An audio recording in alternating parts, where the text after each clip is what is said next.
Harry Allard. Miss Nelson is missing. James Marshall. Miss Nelson is missing. The kids in room 207 were misbehaving again. Spitballs stuck on the ceiling, paper planes whispered through the air. They were the worst behaved class in the whole school. Now settle down, Miss Nelson, in a sweet voice, but the class would not settle down. They whispered and giggled. They squirmed and made faces. They were even rude during story time. Then they always refused to do their lessons. Something we will all have to do, Miss Nelson. Next morning, Miss Nelson did not come to school. Wow, yelled the kids. Now we can really act up. They began to make more spitballs, paper planes, and say it was just terrible. Not so fast, hissed the unpleasant voice. A woman in an ugly black dress stood before him, and I'm a new teacher, Miss Viola jumped. She wrapped the desk inside the ruler and asked the kids, never mind that, open those alphabet books. Miss Nelson, the kids, they were told. They could see that Miss Swamp real switch, and she meant business. Right away, she put them to work, and she loaded them down with homework. Well, have to say sorry today, Miss Swamp. Keep your mouth shut, and Miss Swamp. And she said perfectly still, Miss Swamp, and your misbehavior, you'll be sorry, Miss Swamp.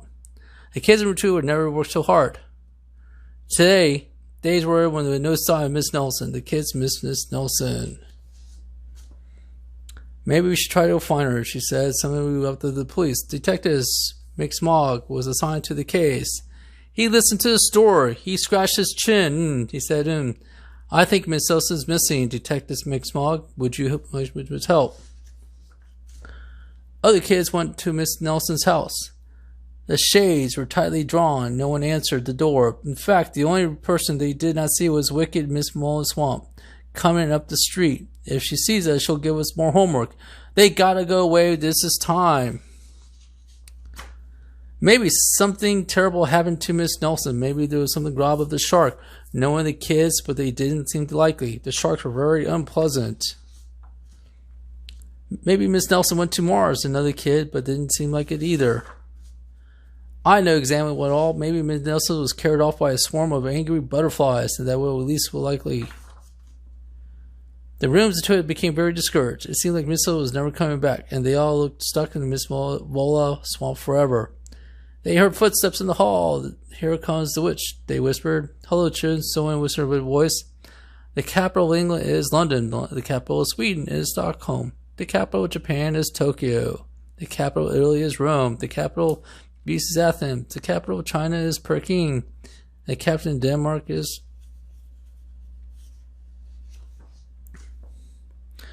It was Miss Nelson. Did you miss me? Yes, certainly did. Cried all the kids. Where were you? That's my little secret, Miss Nelson. How about the story hour? Oh, yes, said the kids. Miss Nelson noticed during the story hour no one was rude or silly, but they brought about the lovely change. She asked, that's our little secret, said the kids. Back home, Miss Nelson took off her coat, hung it in the closet. The next day, the ugly black shoe dress, and they came for bed. She sang a little song I'll never tell. She said to a smile. P.S. Detective McSmog was working a new case, is now looking for Miss Viola Swamp.